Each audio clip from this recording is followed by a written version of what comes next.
friends, what's going on? This is Andy here with another episode of the Daily Funk Club. Right on, right on. I'm so excited. I'm happy that everybody has been joining the club and taking part and having some fun. I know I am. We've got almost 1,000 subscribers. We're really close to having 1,000 subscribers, and that makes me so happy. Myself and the guys have been working real hard to bring this to you, and we all hope you're enjoying it. Today I want to show you my Rickenbacker bass, my 4001. This is a 1977 Rickenbacker 4001 that I've done some pretty aggressive mods to. I've put in some EMG pickups. This is the EMG HB, which is essentially a P-bass pickup inside a humbucker-sized pickup case. So for instruments that have kind of a thinner spacing, this works perfectly, and it just dropped right in there. All I had to do was reshape the pick guard, the original pick guard, a little bit to get it to go in there, and it bolted right in there, no problem. And then in the back I have a EMG X J-style pickup, and that took a little bit of fiddling around, but I made it work, no problem.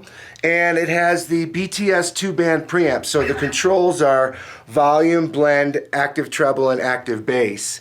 And this instrument's one of my favorites. It's really one of my favorites in my whole collection. I have a big collection, as you know. But you'll see that I take this one out on a lot of gigs, and I use it all the time. And doing this mod to it has made it way more useful to me, because the standard Rickenbacker sound is a wonderful sound. It's a very cool sound, very trebly and growly, and that's a great sound. But for what I do, and in terms of versatility and using on lots of different kind of musical applications, the EMGs, which I've been an endorser of and friends with the company for many years. I started using them way back in like 1985, I think, when I got my first set of EMGs. That's like become kind of my sound, and so I have EMGs in many of my instruments, and this is one of them. You know, it gives it the ability to have a great slap sound, which normally you wouldn't know or expect from a Rickenbacker bass.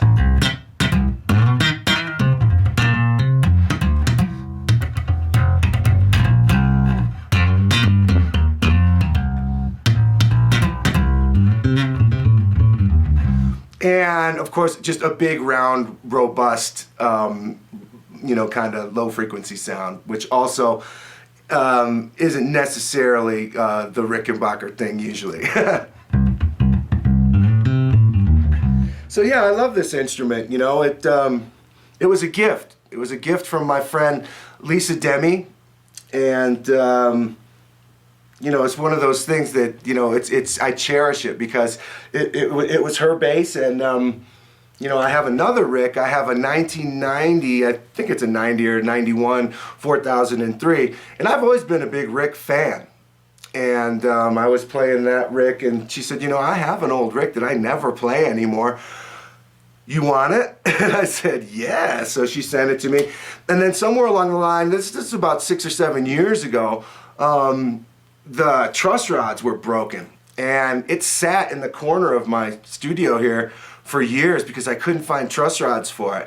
And then recently, on Facebook, through the Rickenbacker group there, someone hit me to the fact that there's a company in the UK that custom makes the truss rod assemblies. Rickenbacker doesn't even make the truss rod assemblies for the old 4001s anymore, so I couldn't find them forever. But I did find some. I put them in, and 10 or 15 minutes later, it was back in action, and I'm so excited to have it back. So here we go. It kind of returned from the ashes, and now I use it all the time. I take it on gigs all the time, and it's got the most amazing mojo and look to it with this the autumn glow finish, and a little bit more rare. The autumn glow is a little bit more rare than the fire glow or the jet glow, the black ones, and so on. So yeah, this is definitely one of my favorites. All right. So now let's talk about something we can learn. Let's try and learn something here today. The little musical thing I was playing at the beginning, that feel there, that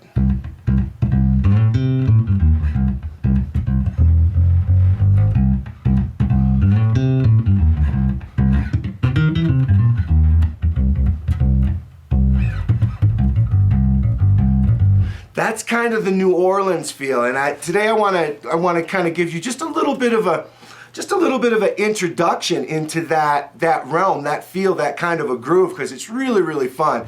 New Orleans music, you know, is built around the second line march feel, and you know, with the marching bands, the street bands, the marching bands, and typically there would be a sousaphone or a tuba, and that's kind of what would be generating the bass line. It's not a bass guitar. You can't march down the street with a bass guitar, right? Well, so the bass lines kind of are derived and composed and generally performed on the tuba, or the marching version, the sousaphone. And there's a few key things that those guys tend to do regularly. I'll show you a few of them right now. First of all, you gotta kind of think about the rhythm, okay, which is following the kick drum pattern. Bump, bump, bump, bump, bump, bump, okay? So that's kind of like the bass groove. That's kind of like your foundation, all right? And space is a priority in this field. You can't get too cluttered with it. You get too cluttered with it, and it will definitely not feel right. Okay, this is a dancing groove. It's a real slinky, laid back, way in the back seat, sexy, slinky feel. So what I'm doing is I'm in the key of C, and I'm just kind of vamping on that C. And I'm kind of coming under to the 5, which is G natural, and then climbing back up from B flat back into the C.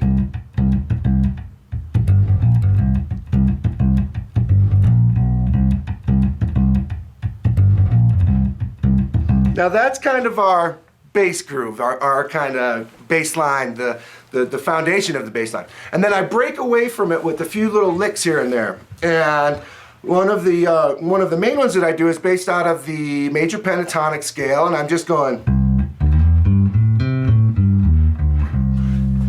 And the way that goes is sliding up to the E, and then continuing on up the major pentatonic scale through the G, the A, into the octave C.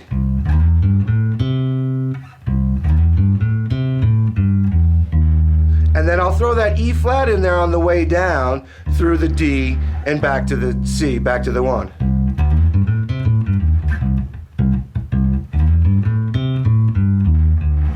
That's one of the go-to licks that we'll do regularly, or that I'll do regularly, and you'll hear the guys doing regularly, the New Orleans guys. Another one is this one where they go sa-doop doop doop doop doop doop doop boop boop boop ba boo ba ba ba ba ba ba boop. And that's kind of like derived from a rock and roll or blues pattern, originally a blues pattern, and then using a boatload of rock and roll. People like Fats Domino kind of created these bass lines. And the pitches on that section are C, E natural, again, G natural, A natural, and the B flat, which is the dominant 7.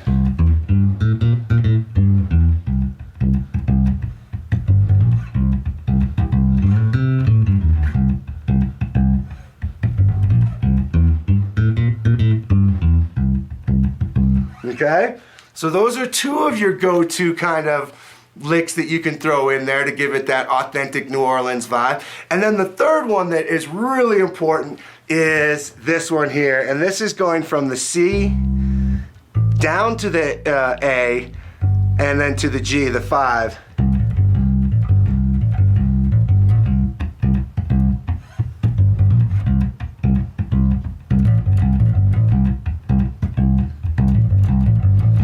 And the rhythm is super crucial on that, incorporating that into the feel. So I'll just mess around and I'll slow the tempo down a little bit for you, and I'll use all three of those things kind of in the context of a groove.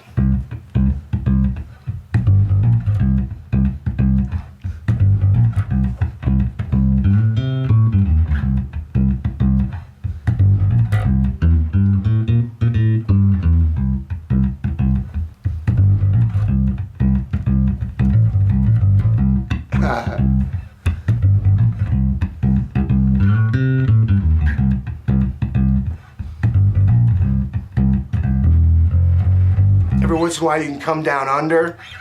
Ba, ba, ba, boom, you know, coming down under to the low E and then climbing up through the F sharp G. You could even go all the way up to A natural, the B flat, the B natural, and back to the C.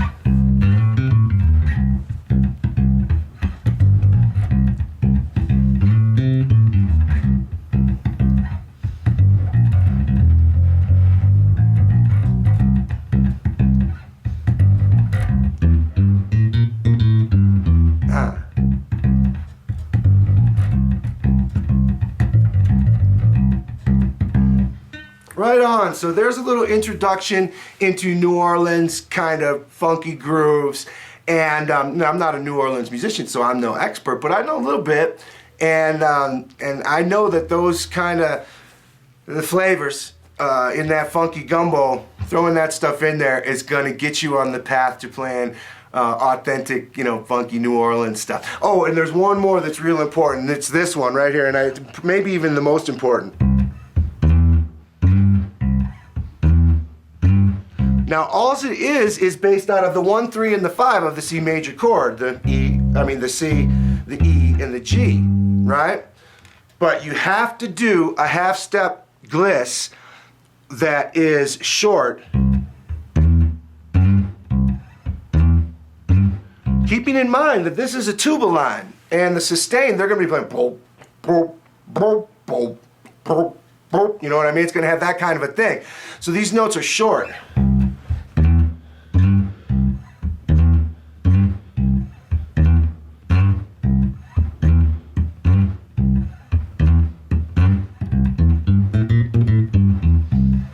So within those little, that feel, that groove, and those 4 little licks, and then now, the next thing you would want to do is check out some real legitimate funky New Orleans music, right? You'd want to check out the Meters, the Funky Meters, the Neville Brothers, Dr. John, Professor Longhair, etc., etc. So have some fun with that. Thank you so much for tuning in here at the Daily Funk Club. Again, I thank you so much. We all do. And, you know, if you have a Rickenbacker, maybe you want to consider doing a mod like I did. You know, it might kill the value of your instrument, but I don't really care about the value of my instruments because I want to be able to play them. And I want to be able to use them all the time. So I do mods all the time to my instruments, and I make no bones about it. And this one, I couldn't be more happy that I put these EMGs and this EMG preamp in there. It's absolutely killer. And by the way, I'm playing through the Ampeg PF50T all tube tube head through the 2 flip top cabinets. The top cabinet has 2 10s in it and the bottom one has 1 15 in it, and they're the flip top, the old style flip top. 50 watts all tube, pure awesome warm tube tone, and it puts out enough volume to do most gigs, most medium-sized gigs. You know, there's going to be gigs where you're going to want an SVT or something big like that, right? But the majority of the gigs I do are at clubs and stuff. And this is certainly big enough. As a matter of fact, I think I'm going to take it out this weekend and really give it a run for its money on the bandstand. But I love this thing, man. I'm having a great time with it. It sounds killer with upright, and what a great warm sound.